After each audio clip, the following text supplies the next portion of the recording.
آله.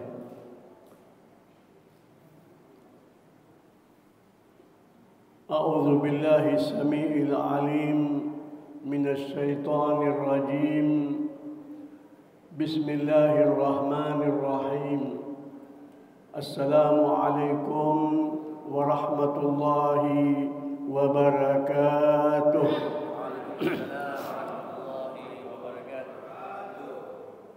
الحمد لله رب العالمين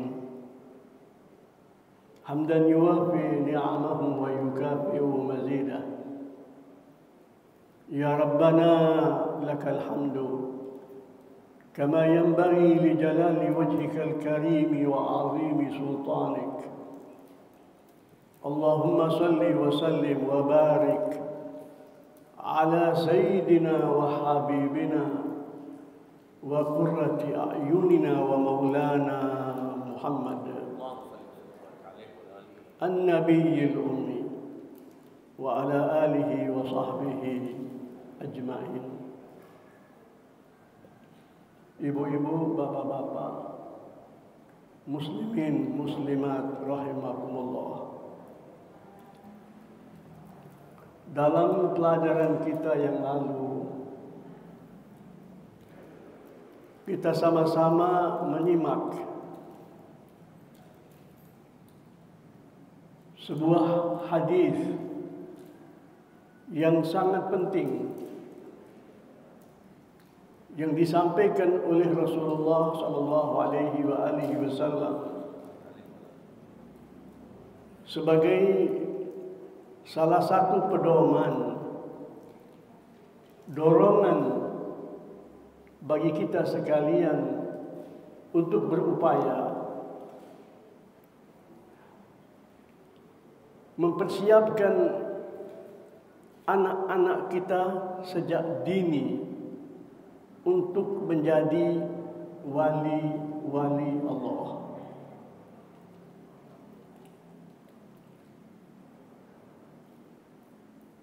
Kata-kata wali Allah sebagaimana yang pernah kita pelajari bersama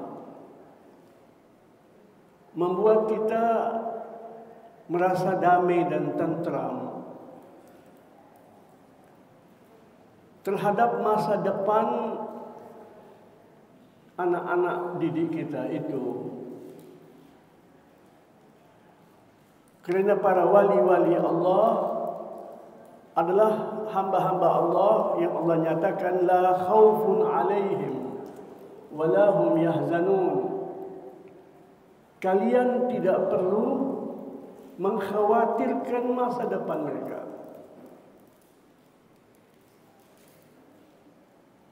Dan mereka tidak akan pernah suatu ketika mengalami kesedihan yang bisa menghancurkan masa depan mereka. Mereka adalah pribadi-pribadi pemimpin. Banyak sedihnya kerana mereka memikirkan umat. Sedihnya mereka itu sedih untuk orang lain sebetulnya. Banyak di antara mereka sedih, menangis sampai meninggal dunia. Memikirkan umat. Tetapi tidak pernah dia sedih disebabkan oleh suatu bentuk atau corak keputusasaan. Sama sekali tidak. Tidak ada manusia yang lebih sedih daripada Nabi Muhammad sallallahu alaihi wasallam. Tidak ada. Maka tidak ada suatu ibadah, suatu kebajikan yang sangat bernilai seperti kita berupaya untuk menggembirakan hati Rasulullah sallallahu alaihi wasallam.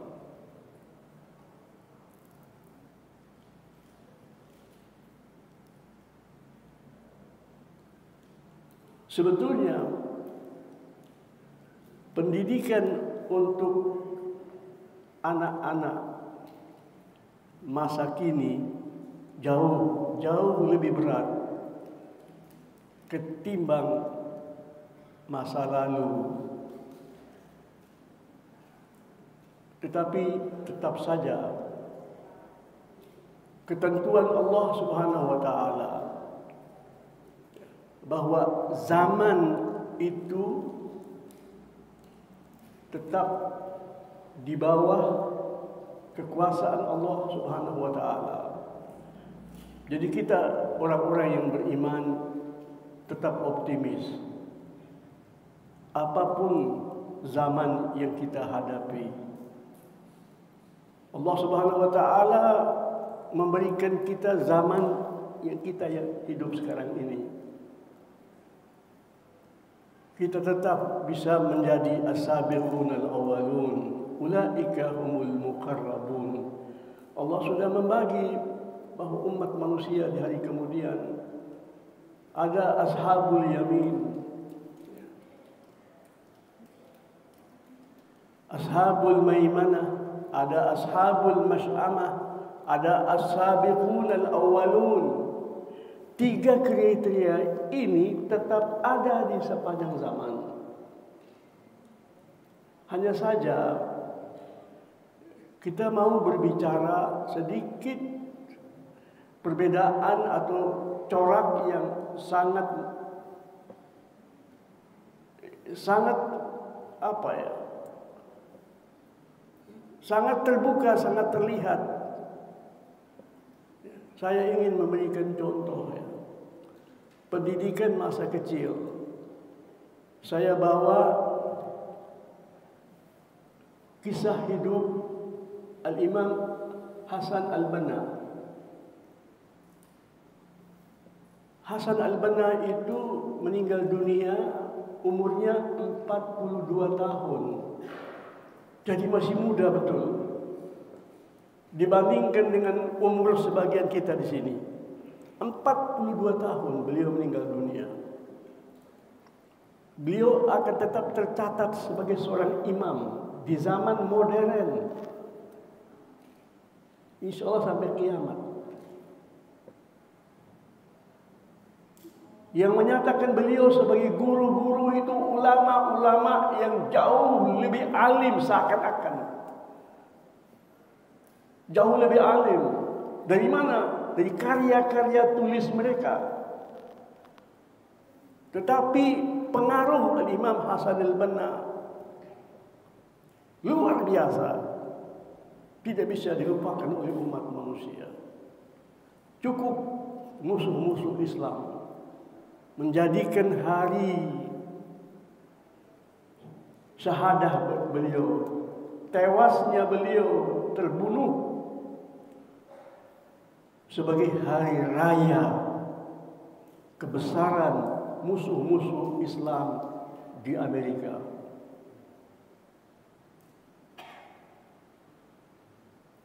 Peristiwa itu yang menggambarkan betapa ada hamba-hamba Allah seakan-akan mereka itu para nabi.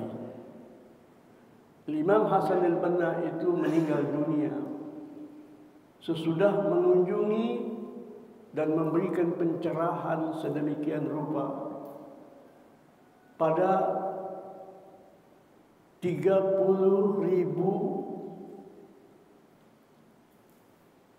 kampung di Mesir. Qura Mesriyah dikatakan kampung, qura.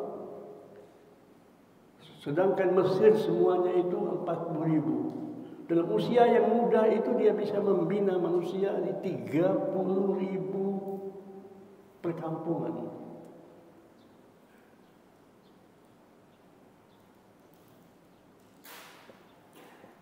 Hasan Al-Banna pertama kali mendapat hadis-hadis yang mirip seperti ini yang kita baca itu ketika dia menemani orang tuanya hadir di sebuah pengajian dibawa oleh bapaknya. Bapaknya itu secara kebetulan Karena bapaknya pada hari tersebut harus mengunjungi kampung sebelah. Ada suatu keperluan silaturahim. Beliau mengajak ini anak. Pada saat itu Hasan umurnya 6 tahun. 6 tahun. Diajak oleh ayahnya bersilaturahim di kampung sebelah. Karena banyak urusan silaturahim dari suatu rumah ke suatu rumah, keluarga, famili sebetulnya. Nah, ketika kembali, itu adalah hari di mana bapaknya itu ngaji. Ada seorang guru di sana, seorang ustaz, seorang alim. Bapaknya merasa kalau dia pulang sampai ke rumah, dia terlambat. Terlambat hadir di pengajian itu. Pengajian orang-orang tua yang di atas 40 tahun, 50 tahun, 60 tahun, pengajian di rumah. Jadi bapaknya ini berpikir, ini kalau saya pulang, saya terlambat. Boleh jadi terlambatnya setengah jam. Tapi ini bapak ini memang orang soleh. Bukan orang alim. Semacam Hasan al-Banna, semacam anaknya ini tidak sama sekali. Tapi orang soleh. Segan untuk terlambat di suatu pengajian. Karena kita tahu bahwa belajar itu sama dengan sholat. Thalabul ilmi untuk memahami Al-Quran itu fardu ain. Fardu ain, wajib untuk setiap muslim, laki-laki dan perempuan. Jadi dia juga pertama ini kalau saya bawa anak, aneh, anak kecil begini dibawa satu pengajian orang tua, semuanya kadang-kadang ada perasaan tidak pantas. Tetapi bagaimana ya? Dia pertimbangkan nggak apa-apa. Ya, kalau ada salahnya di sini, kesalahannya jauh lebih kecil daripada terlambat. Maka dia langsung menuju ke rumahnya Ustadz itu, ternyata lebih dini datangnya. Boleh jadi lebih cepat setengah jam. Dia hadir di rumah Pak Ustadz. Terjadilah perkenalan dini dengan anak ini. Dia bilang, Ustadz saya datang lebih awal karena begini. Ustadz mengatakan ahlan wa sahlan. Semoga ini lebih baik. Semoga ini adalah takdir Allah yang lebih baik dan lebih berkah. Ternyata benar. Bapak Ustadz itu umurnya 70 tahunan. Seorang alim. Alim dalam Al-Quran. Punya alim lah. Bertanya sama sang anak, nama kamu siapa anak? Hasan. Masya Allah, nama itu bagus sekali. Hasan.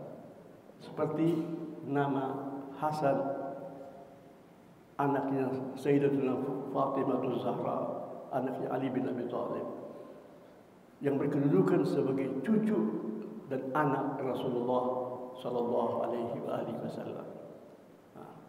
Berapa umurmu, berapa usiamu anak? Dia menjawab 6 tahun. Masya Allah, 6 tahun. Itu 6 tahun dulu dia kelas 2 SD. Di Mesir memang banyak orang belajar, anak-anak itu umur 5 tahun. Biasanya dikaitkan sama hafal Quran kan begitu. Jadi biasa itu. Umum, sampai sekolah umum juga kadang-kadang tuh 5 tahun sudah dibolehkan masuk anak-anak. Hampir dapat dikatakan tidak ada TK di sana. Umur 5 tahun masuk sekolah di Mesir. Saya sempat menyaksikan itu ketika saya dulu 7 tahun di Mesir, non-stop 7 tahun. Hasan, kelas berapa kamu anak? Dia bilang kelas 2. Sudah bisa membaca? Bisa. Masya Allah. Ya. Kalau begitu nanti kamu bantu saya ya, saya orang tua. Jadi kalau melihat itu kurang jelas, tidak sejelas dahulu ketika saya masih muda. Itu ngomong sama anak itu, bagaimana kalau kamu membantu saya nanti? Ya, kamu membaca tulisan tertentu, kemudian saya yang akan berbicara tentang makna-makna yang terkandung di situ. Jadi dia bercanda sama ini anak, ya, bikin ini anak senang gitu kan. Siap? Dia bilang siap. Baik. Nah, ketika pengajian sudah mulai, dia bilang, anak Hasan, mari. Ya. Kau lihat itu deretan buku-buku itu. Ya. Kau ambil yang nomor 3. Jadi juz yang ketiga atau jilid yang ketiga. Diambil. Lupa saya persis jilid yang keberapa, tapi katakanlah ya, jilid yang ketiga ambil. Dia buka, situ ada ayat Al-Quran, situ ada hadis. Coba kau baca Hasan. Dia baca, bacaannya betul.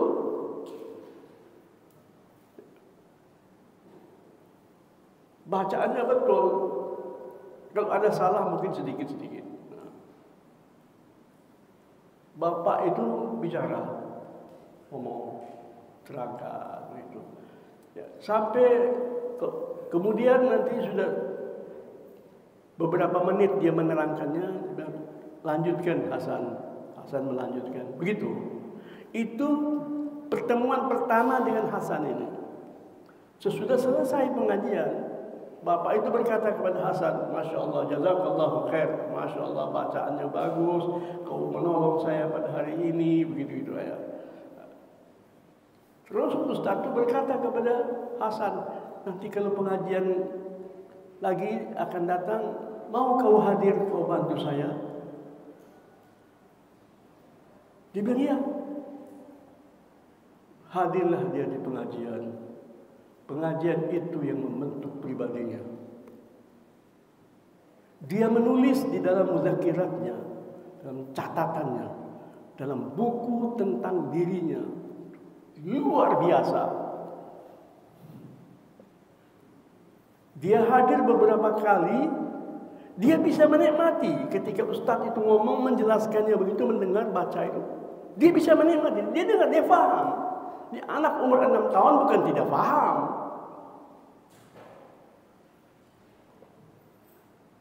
Buku ini, pengalaman ini, itu memiliki pengaruh pada diri saya.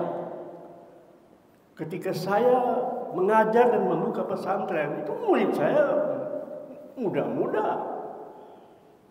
Dan saya biasa ketika mengajar di pesantren itu, ketika beberapa tahun yang lalu itu murid-murid saya itu bisa mengikuti pelajaran saya 1,5 jam.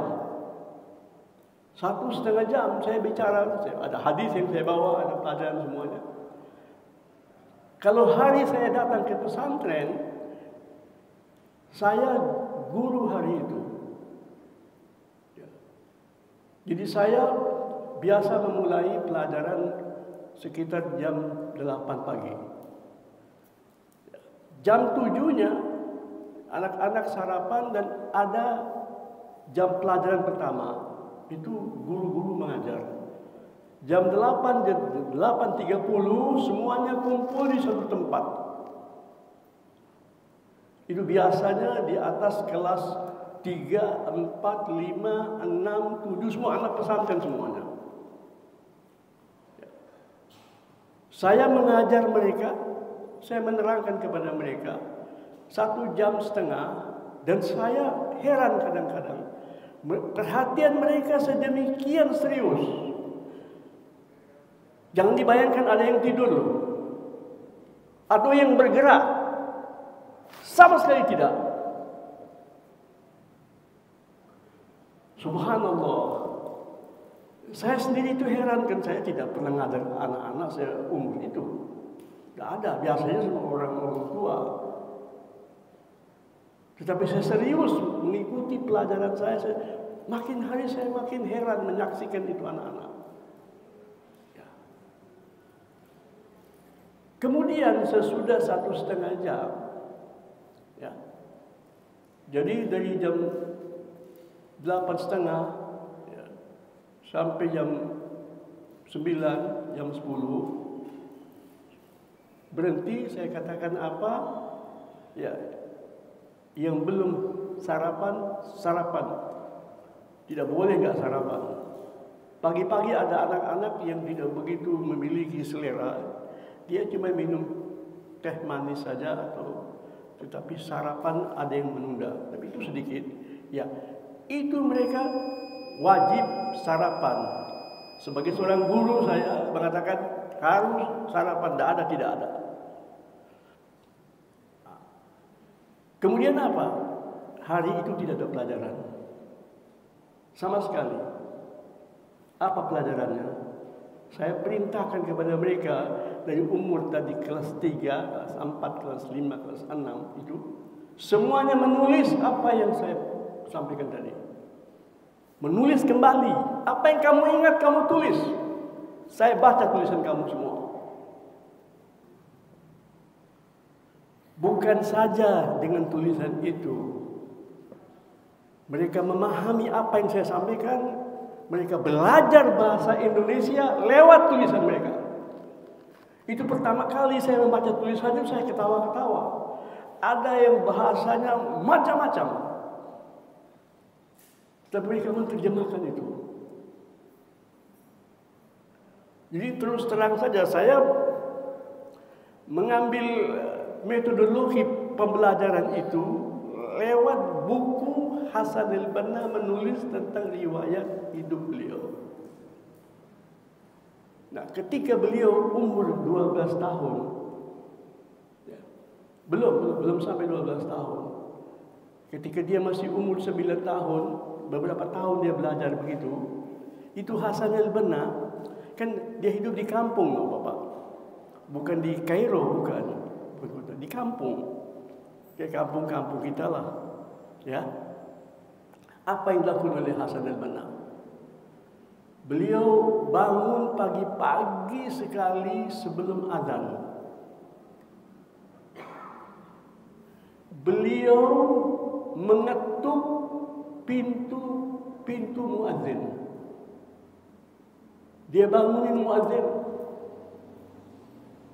Dia ketuk, Bapak, Assalamualaikum, saya Hasan Banna. Naam, ahlan wa sahlan. Kenapa anak? Mau mengingatkan sebentar lagi azan. Kira-kira azan setengah jam lagi begitu. Dan muadzin tidak ada yang tertidur, tidak ada. Artinya kita tahu muadzin itu dia sudah siap, sudah biasa dia bangun pagi. Tetapi ini Hasan al-Banna, ini anak-anak, dia ketuk pintu, nanti azan sebentar lagi Bapak ya. Ya. Pergi ke tempat lain. Di kampung itu kira-kira ada 6 atau 7 masjid kecil. Musala. Dia kelilingi semua itu, dia bangunkan muadzinin. Kemudian dia kemana? Dia pergi ke tepi Sungai Nil. Jadi mereka punya kampung itu dekat Sungai Nil. Dia pergi di tepi Sungai Nil di situ. Ya, pas waktu azan, dia mendengar azan di tepi Sungai Nil. Sehabis azan, dia dengar, dia berkata kepada Allah, Ya Allah, saya yang membangunkan muadzin itu ya Allah. Saya yang mengingatkan mereka untuk azan, agar dia memanggil atas namamu hamba-hambamu. Itu umur 9 tahun kira-kira. Sesudah itu dia pilih salah satu masjid di antara masjid-masjid itu untuk dia sholat berjamaah. Sholat sunnatul fajar itu di mana? Di tepi Sungai Nil. Untuk dia ngomong sama Allah, Aku ya Allah yang membangunkan mereka. Itu kita bisa ngomong sama Allah begitu. Apa saja. Kalau kita berbuat sesuatu, dia bilang, Ya Allah saya sudah buat begini. Kalau kau terima saya punya amal ini, Ya Allah. Saya mau doa, meminta sesuatu yang lain. Itu diajarkan oleh Nabi. Termasuk itu apa? Tawassul bil amali saleh, yang dijadikan sebagai rujukan semua ulama bahwa tawassul itu masyru', sah dalam agama kita. Yaitu tawassul dengan apa? Dengan amal saleh. Jadi kita kalau mau tawassul dengan Nabi Muhammad, boleh nggak? Boleh. Kita tawassul dengan apa? Dengan cinta kita kepada Rasulullah. Cinta itu amal. Cinta itu usaha. Ya Allah, saya cinta sama Nabi-Mu. Cinta betul, saya rindu kepadanya. Saya selalu ingat kepadanya. Jika kau terima cinta saya kepada beliau, terimalah doa saya. Orang tua saya sakit, ada persoalan begini. Supaya kita tahu loh, masalah tawassul itu ulama ya bermacam-macam pendapatnya. Tetapi satu persoalan yang mengumpulkan seluruh ulama itu, yaitu tawassul dengan amal soleh lewat sebuah hadis, namanya hadisul ghar. Hadis tentang 3 orang yang terperangkap di dalam goa. Masuk ke goa, kemudian jatuh batu besar yang menutup pintu goa. Ketiga-tiganya diselamatkan oleh Allah Subhanahu wa taala dengan apa? Dengan berdoa kepada Allah lewat amal-amal soleh yang pernah mereka lakukan. Itu hadis terkenal sekali dan sering sekali dibawa oleh ustaz-ustaz. Jadi kalau kita mau bertengkar, mau pecah belah umat, ya kita bisa disatukan lewat tawassul bil amali saleh. Itu dilakukan oleh Hasan al-Banna pada umur 9 tahun. Karena hadir di sebuah pengajian itu anak. Jadi jangan heran ketika saya bawa itu hadis-hadis tersebut. Kemarin pelajaran kita itu. Kemudian Hasan al-Banna kira-kira umur 12 tahun, 13 tahun. Itu pernah membuat pengajian persis macam kita di Indonesia ini. Kalau musim liburan kita bikin apa? Pesantren kilat. Semacam begitu. Di mana-mana ada pesantren kilat. Pendidikan untuk anak-anak muda. Pelajaran agama secara cepat. Itu Hasan al-Banna pernah melakukan itu umurnya 13 tahun. 13 tahun dia lakukan. Setiap tahun dia membuat kumpulkan teman-temannya, ya, dia menyampaikan pelajaran. Dari mana pelajaran itu? Lewat syekh itu, gurunya. Apa yang disampaikan oleh syekh, disampaikan sama teman-teman dia. Terus begitu. Nah, pada umur 16 tahun, dia datang kepada syekhnya. Wah, dia bikin semacam pesantren kilat untuk 1 bulan, agak lama, liburan agak panjang. Dia kumpulkan anak-anak muda, dia berikan pendidikan kepada mereka. Dan sebelumnya itu dia tulis kurikulum. Apa yang mau dia sampaikan? Itu syekhnya ketika baca kurikulumnya, pelajaran ini semua.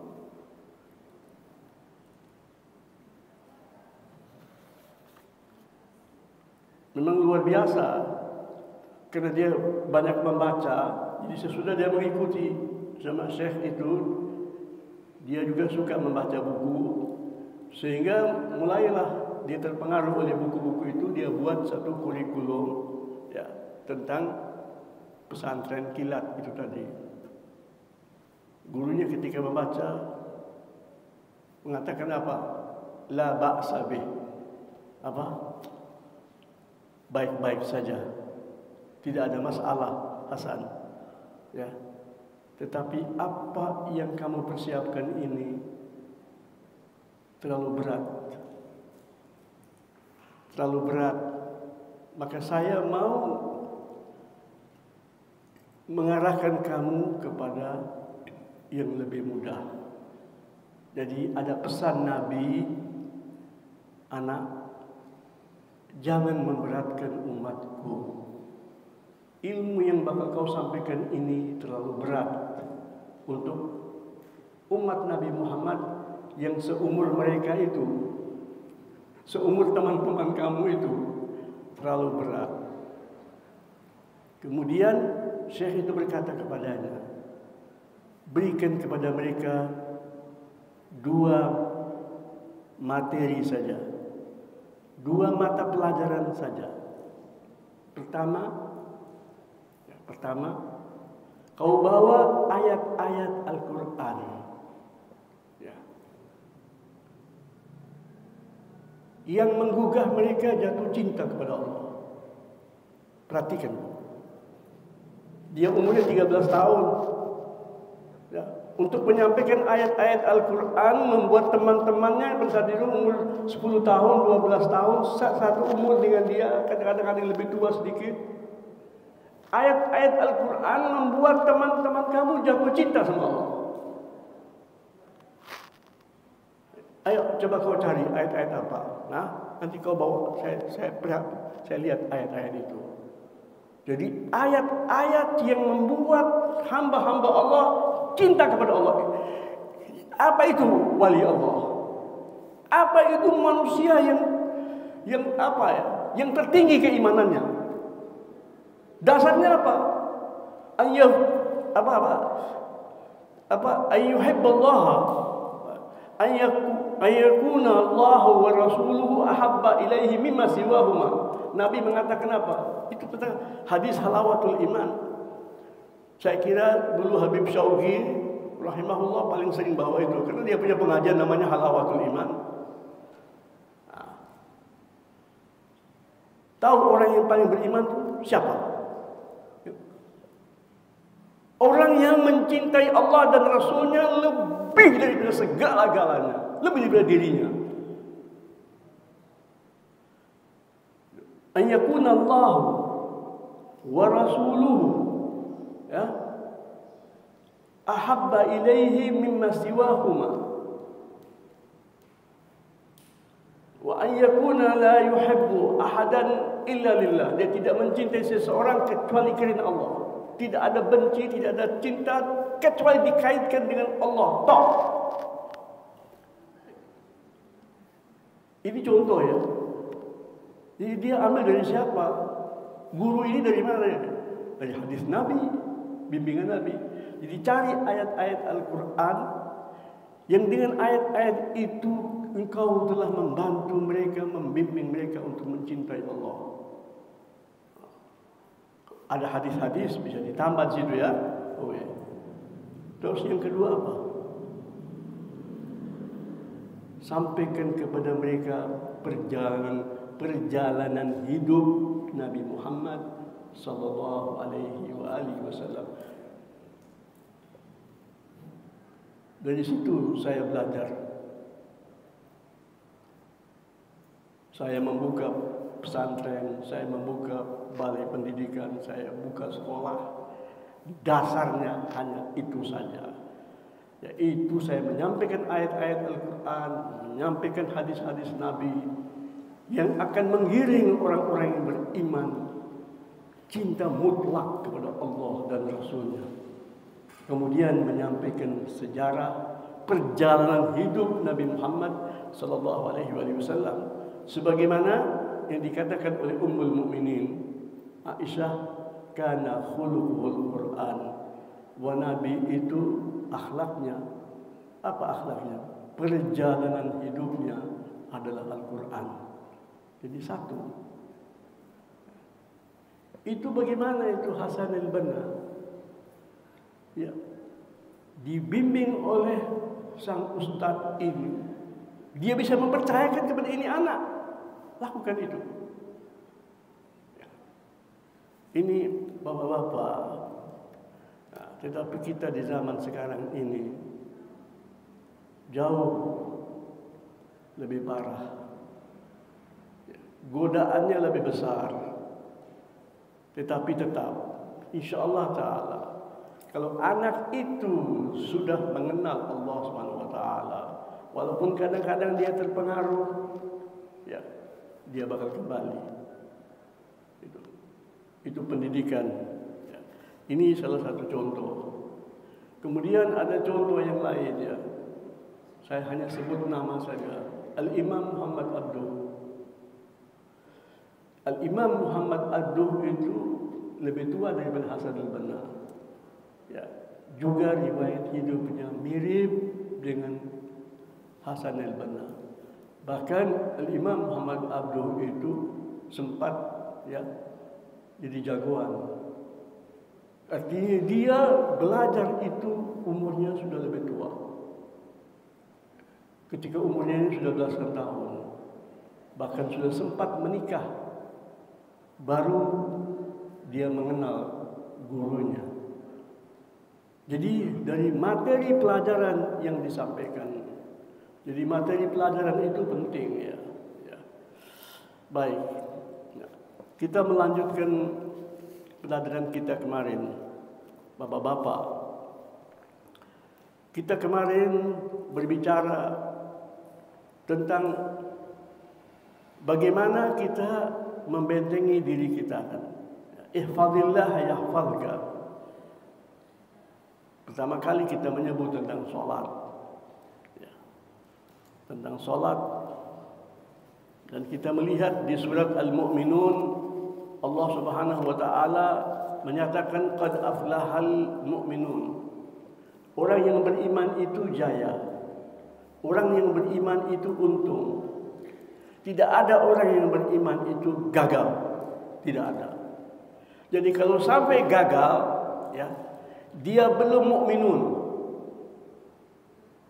Dia masih golongan alladzina amanu. Kalau mukminun tidak bisa. Allah enggak mungkin salah. Qad aflahal mu'minun. Sudah pasti benar, tidak ada duanya, al-mu'minun itu jaya. Mu'minun. Jadi kita harus tahu apa itu mu'minun, apa itu alladzina amanu. Ada kata kerja, ada kata sifat. Maka al-mu'minun itu apa? Yang pertama kali disebut apa? Alladzina hum fi salatihim khashi'un. Orang yang dalam salatnya khusyuk. Ketika dia salat, bukan saja karena kewajiban, bukan saja karena kebiasaan, ada hubungan cinta dengan Allah Subhanahu wa Ta'ala dalam salat. Itu memunculkan khusyuk, memunculkan kerinduan, terjemahan daripada perasaan kita, keadaan kita ini bagaimana. Kita mau mengadu sama Allah, kita mau berdiskusi sama Allah, itu di salat. Alladzina hum fi salatihim khashi'un. Kemudian ada lagi sifat-sifat. Kemudian ditutupi dengan apa? Walladzina hum ala salawatihim yuhafizun. Ada. Jadi Allah Subhanahu wa Ta'ala ketika berbicara tentang al-mu'minun, Allah menunjukkan beberapa kriteria, sifat-sifat. Kita bisa mempelajari itu, masing-masing kita bisa buka Al-Quran, kita lihat, ya, al-mu'minun. Tetapi Allah membukanya dengan salat, menutupinya dengan salat. Yang pertama kali orang yang apa? Salatnya khusyuk. Yang kedua, dia tidak pernah meninggalkan salat. Dia akan konsisten melakukan salat. Yuhafizun, terus menerus dia jaga salatnya. Apapun keadaan dan situasi, dan tidak mungkin dia meninggalkan salat. Ulaika humul warithun. Baru ditutup. Mereka itu adalah pewaris-pewaris. Kita tahu kan, kita ini diwariskan oleh Allah Subhanahu wa Ta'ala Al-Quran. Itu masalah lain. Tapi ini ulaika humul warithun, mereka itu adalah para pewaris. Pewaris Allah Subhanahu wa taala. Alladzina yarithuna al-firdausa wa hum fiha khalidun. Mereka itulah yang mewarisi Firdaus. Itu surga yang tertinggi dan mereka di sana hidup kekal abadi. Ya. Tambahan dari pembicaraan kita yang lalu. Kemudian ini ada suatu masalah yang ingin saya sebutkan di sini, yaitu Allah Subhanahu wa taala yang memelihara kita tiap detik, tiap saat.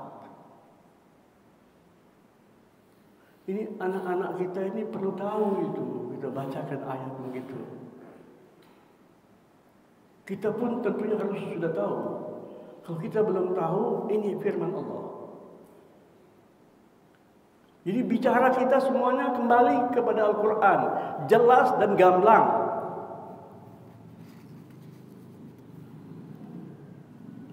Allah menyatakan di surat Ar-Ra'd antara lain ya, di surat Ar-Ra'd yang maknanya itu Allah Subhanahu wa taala menjaga kita, memelihara kita tiap detik, tiap sekon, terus menerus tanpa putus.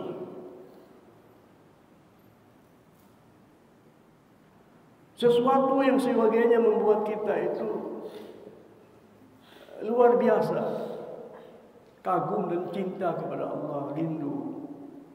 Kalaupun kita takut karena kita khawatir Allah marah sama kita, tidak ridho sama kita, itu aja. Takut kalau kita tidak termasuk orang yang bersyukur kepada Allah. Ya, saya bawa ayatnya ya. Ayat 11 ya. Surat Ar-Ra'd. Surat Ar-Ra'd itu surat yang ke-13. Ayatnya ayat yang ke-11. Lahu mu'aqibatum min baini yadayhi wa min khalfihi yahfazunahu min amrillah. Setiap hamba, ini hamba loh Bapak-bapak, bukan orang yang beriman saja. Semua manusia, laki-laki dan perempuan, kecil ataupun besar, semuanya Allah memelihara mereka, menjaga mereka per sekon, per detik. Allah menugaskan para malaikat jadi pengawal mereka. Pengawas yang melekat, betul-betul melekat. Dikatakan apa? Muaqibat. Rasulullah sallallahu alaihi wasallam menjelaskan kepada kita dalam hadis sahih riwayat Imam Bukhari, Imam Muslim, imam-imam yang lain, bahwa kita ini ya, jadi manusia. Yang saya bicara tentang manusia, boleh jadi selain manusia juga itu dipelihara oleh Allah Subhanahu wa taala sedemikian rupa. Tapi ini saya ngomong soal manusia. Rujukan saya Al-Qur'an, rujukan saya hadis Nabi sallallahu alaihi wasallam. Ini Nabi yang menyebut kepada kita. Jadi kita ini sehari semalam kita punya 8 pengawal. Ya. 4 malam, 4 siang. Ya. Dikatakan muaqibat.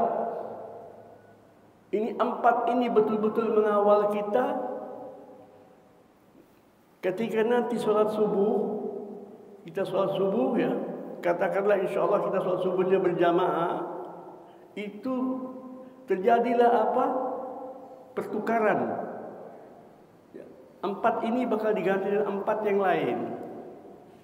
Ya, jadi itu ke-8 malaikat yang jaga kita itu sama-sama kita sholat di masjid.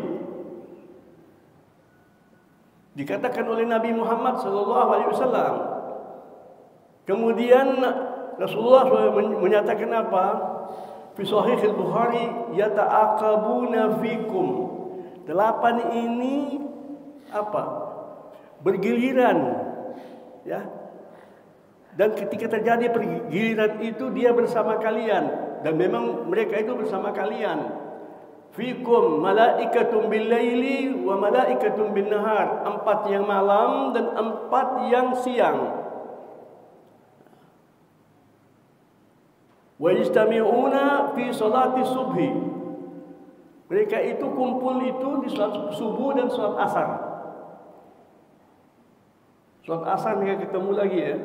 Tetapi pertukaran shift itu habis subuh. Tapi asar mereka ketemu lagi.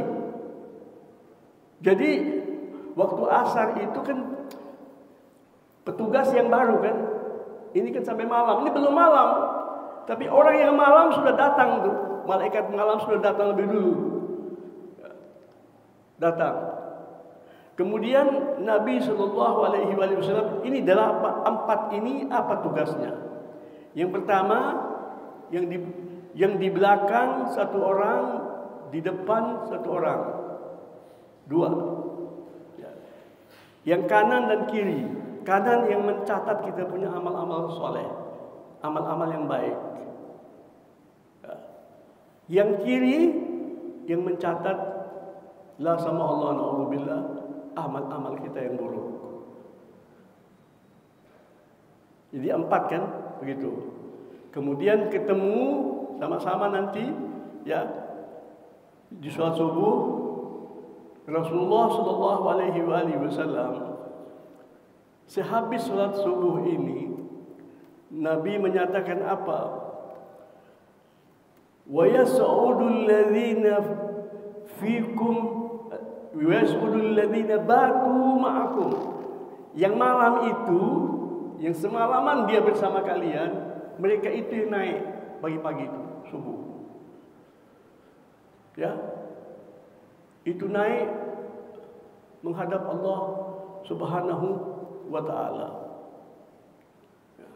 Datang naik ke tingkatan Lauhil Mahfuz di atas langit yang ke-7.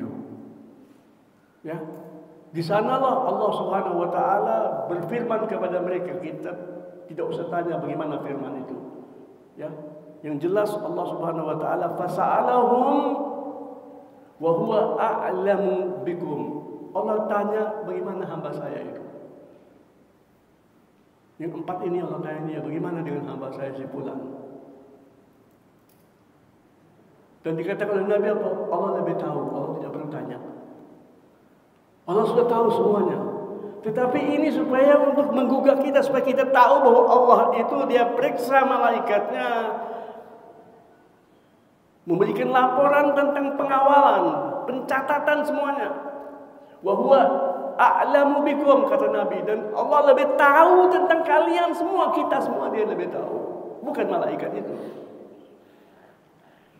Maka malaikat itu menyatakan kaifa wajadtumuhum, apa yang kamu temui pada hamba-hambaku? Mereka mengatakan wajadnahum yusallun, kami mendapatkan mereka sholat. Mereka sholat ya Allah.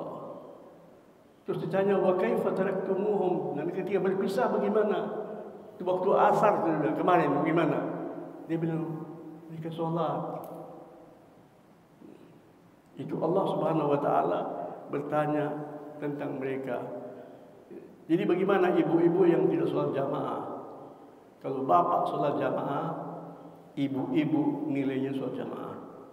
Anak-anaknya sholat jamaah, ibu-ibu mereka sholat jamaah. Maka adalah kemaslahatan ibu-ibu, kemaslahatan nenek-nenek, cucunya itu sholat jamaah. Dia dapat itu. Dapatnya bisa banyak banget itu. Suaminya sholat jamaah, dia dapat jamaah.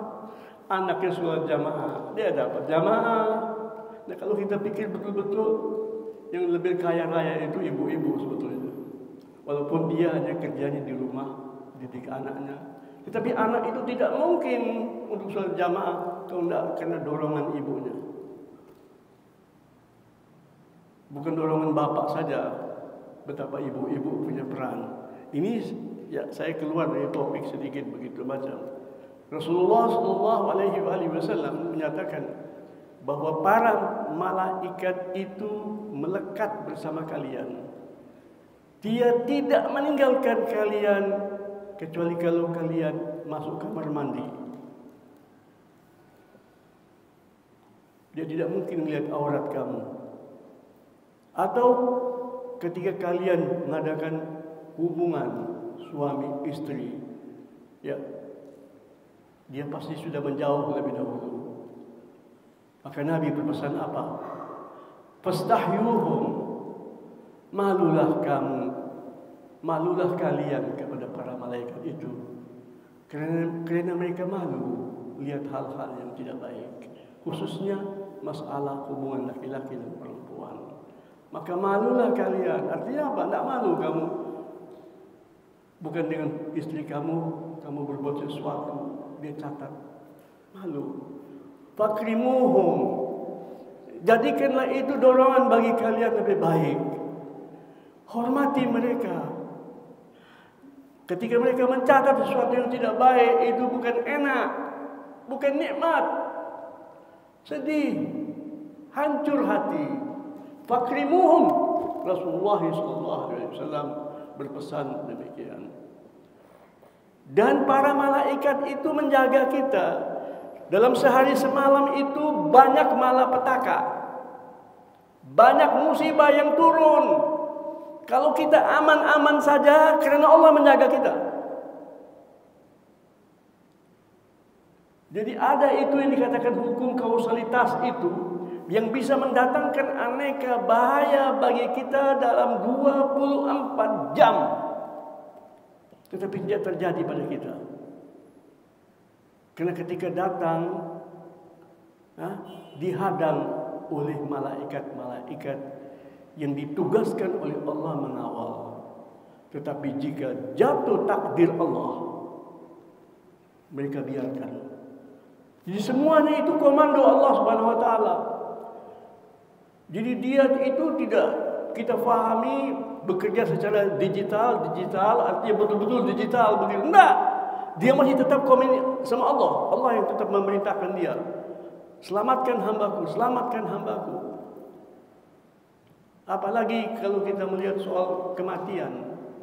Ya, Allah menciptakan makhluk namanya kematian. Kematian itu makhluk loh. Yang menyatakan begini siapa? Allah. Alladzi khalaqal mauta wal hayata. Allah yang menciptakan makhluk yang namanya apa? Kematian. Yang menciptakan makhluk yang namanya apa? Kehidupan. Itu makhluk Allah Subhanahu wa taala. Maka dikatakan nanti di hari kemudian setelah selesai pemutusan perkara, penghuni surga masuk ke surga, penghuni neraka masuk ke neraka, apa yang dilakukan oleh Allah?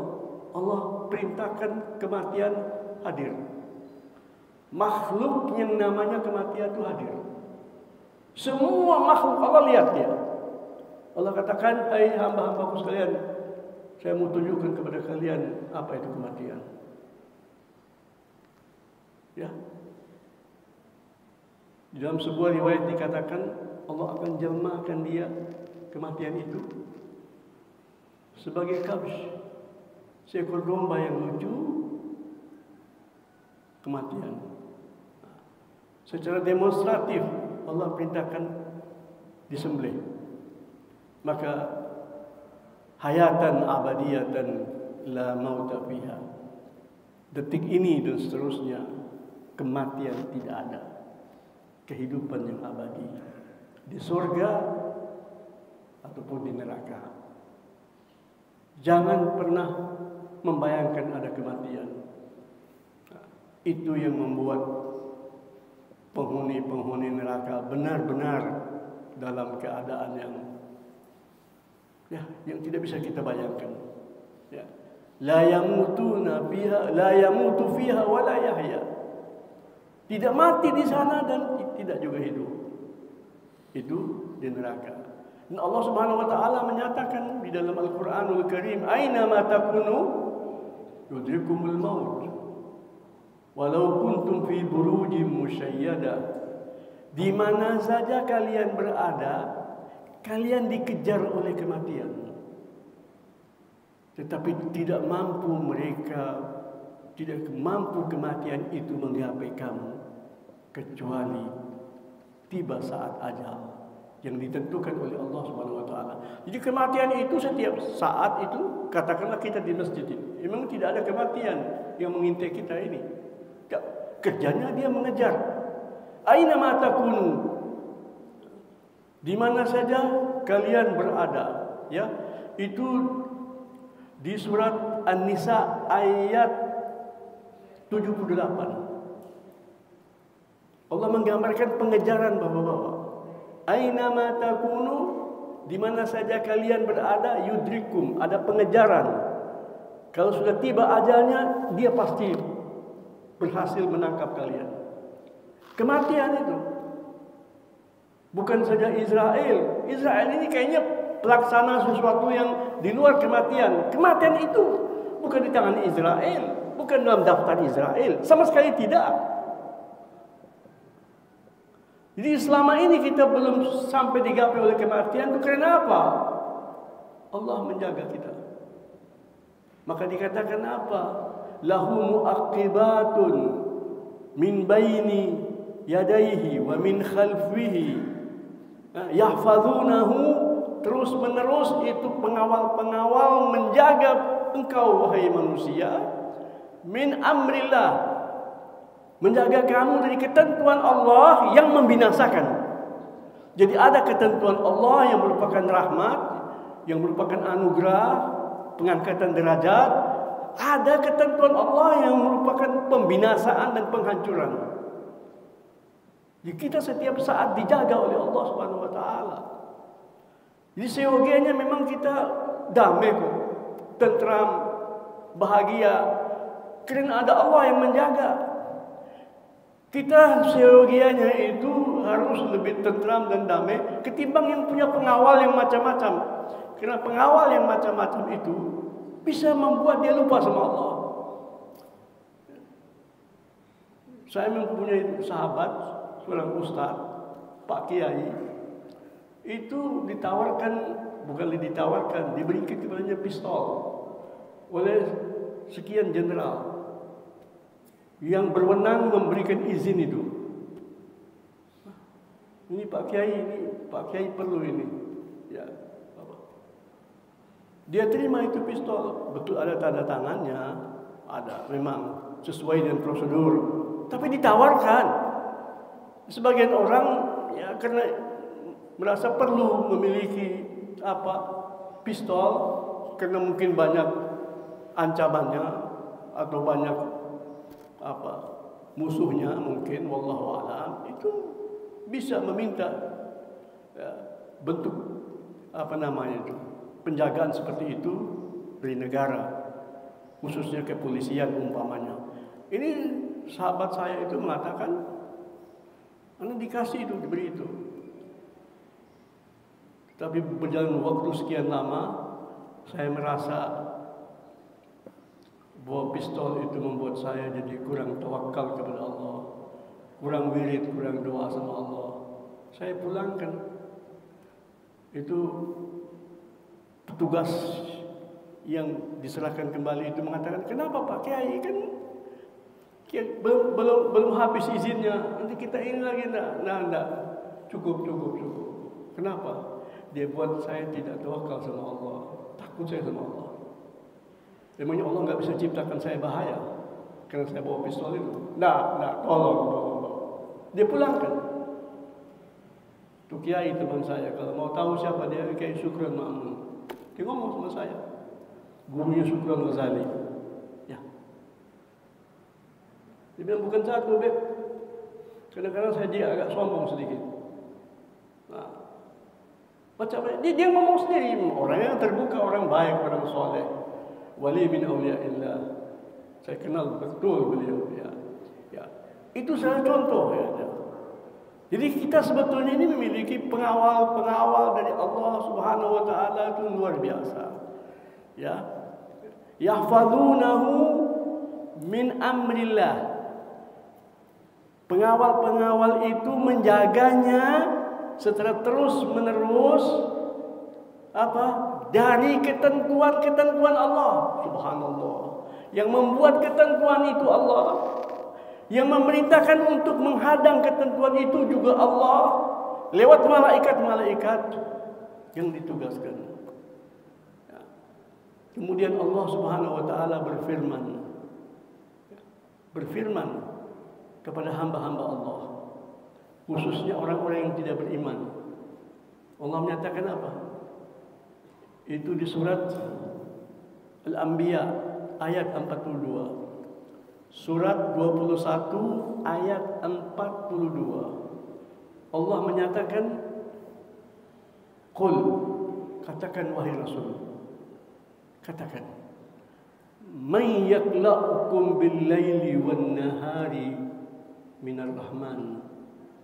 Katakan kepada mereka, ya, siapa yang menjaga kalian, memelihara kalian di malam hari dan di siang hari dari ketentuan Ar-Rahman. Jadi ini ditujukan kepada siapa? Ya, bangsa manapun, siapapun orangnya, sekuat apapun pengawalnya. Allah tanya, wahai Rasul, katakan kepada mereka, Mayyakla'ukum bil-laili wan-nahar. Siapa yang memelihara kalian, yang menjaga kalian di malam hari dan di siang hari? Minar Rahman, dari yang Maha Pengasih, Maha Penyayang. Yang kasih sayangnya ini meliputi seluruh makhluk. Itu Ar-Rahman. Kalau dia marah bagaimana? Kalau dia tentukan kamu hancur bagaimana? Kalau Ar-Rahman yang menentukan kamu hancur, kamu mati, kamu binasa, kamu terhina, tidak ada satu makhluk pun, karena tidak ada yang memiliki sifat semacam Allah dalam kasih sayangnya. Dialah yang paling sayang, dialah yang paling menjaga. Kalau dia yang menghukum kamu, ini pertanyaan dari Allah Subhanahu wa taala. Bal hum an dzikri rabbihim mu'ridun. Tapi orang-orang yang tidak beriman, betapapun kau bacakan kepada mereka Al-Qur'anul Karim, kalau dia sudah tidak mau beriman, tidak mau mendengarkan Al-Qur'anul Karim, dia akan terus-menerus betul-betul berpaling dari Allah Subhanahu wa taala. Itu kelanjutan ayat, ya. Balhum, tetapi ada saja makhluk-makhlukku yang begitu. Balhum an dzikri rabbihim, tentang peringatan-peringatan Allah, yaitu Al-Qur'anul Karim.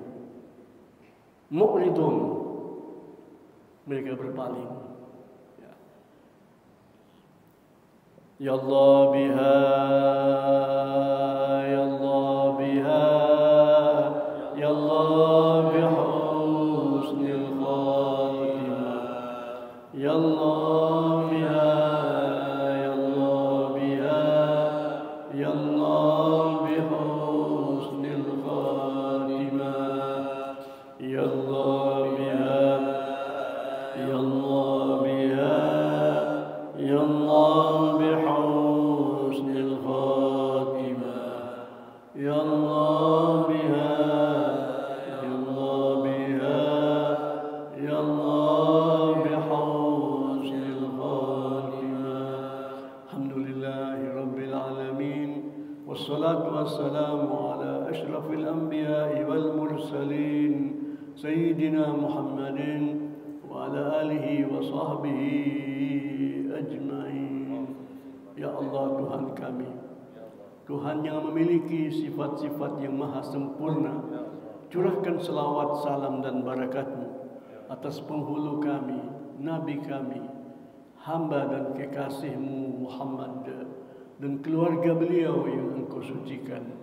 Ya Allah Tuhan kami, anugerahkanlah ridha-Mu yang seagung-agungnya, rahmat-Mu yang seluas-luasnya, derajat dari-Mu yang setinggi-tingginya atas para pendahulu kami, sahabat-sahabat Nabi kami. Allahumma inna nas'aluka al-khasyata fil ghaibi wa syahada, wa nas'aluka al-qasda fil faqri wal ghina, wa nas'aluka kalimatal haqqi fil ghadabi wal ridha. Ya Allah Tuhan kami, anugerahkanlah kepada kami ya Allah pengenalan tentang-Mu, kecintaan yang terus meningkat kepadamu ya Allah.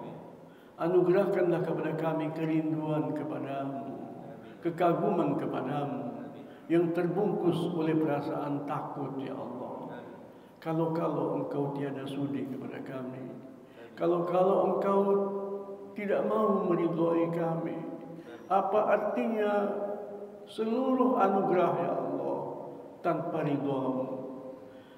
Engkaulah yang menyatakan waridwanullahi akbar, ridha Allah itulah yang terbesar, itulah yang terpenting ya Allah. Kami berdoa kepadamu ya Allah, sebagaimana para pendahulu kami dahulu berdoa. Berikanlah kepada kami di sisi-Mu surga ya Allah. Di sisi-Mu ya Allah, lebih penting daripada surga itu. Surga tidak akan menjadi bermakna sama sekali jika tidak berada di sisi-Mu, jika tidak dikarenakan ridha-Mu kepada kami. Itulah doa istri Fir'aun yang kemudian beriman ya Allah, minta keselamatan, kemudian minta dari-Mu kedamaian. Ridha-Mu adalah segala-galanya ya Allah Tuhan kami memohon kepadamu ya Allah, kemampuan kami dan keluarga kami dan anak-anak kami, keturunan kami, kemampuan untuk hidup sederhana ya Allah, sebagaimana yang dicontohkan oleh para nabi-nabi. Walaupun di antara mereka adalah raja-raja seperti Daud, semacam Sulaiman ya Allah, mereka tetap hidup sederhana ya Allah. Karena itulah pendidikan ilahi, sehingga kami tidak tergiur kepada gemerapan kehidupan duniawi yang bisa membuat hamba-hamba-Mu lupa kepadamu. Ya Allah, berikanlah kepada kami segala sesuatu yang membuat kami makin terkagum-kagum kepadamu, makin terpikat kepadamu, makin merasa kuat denganmu, merasa aman denganmu. Allahumma astur auratina wa amin rawatina. Allahumma astur auratina wa amin rawatina. Ya Allah, peliharalah kami dan kaum muslimin ya Allah. Jagalah aurat kami ya Allah. Jangan sampai kami dipermalukan di kehidupan duniawi ini, apalagi di kehidupan akhirat. Ya Allah, cabut dari lubuk hati kami segala perasaan takut apapun bentuknya, ganti dengan rasa aman dan tentram ya Allah. Kami dan anak-anak cucu kami, keturunan kami, dan muslimin semuanya ya Allah, berkat pengampunan-Mu dan pemaafan-Mu. Rabbana atina fid dunya hasanah wa fil akhirati hasanah wa qina adzabannar. Wa sallallahu ala sayyidina Muhammadin wa ala alihi wa sahbihi wa sallam. Walhamdulillahi rabbil alamin. Wassalamu alaikum warahmatullahi wabarakatuh.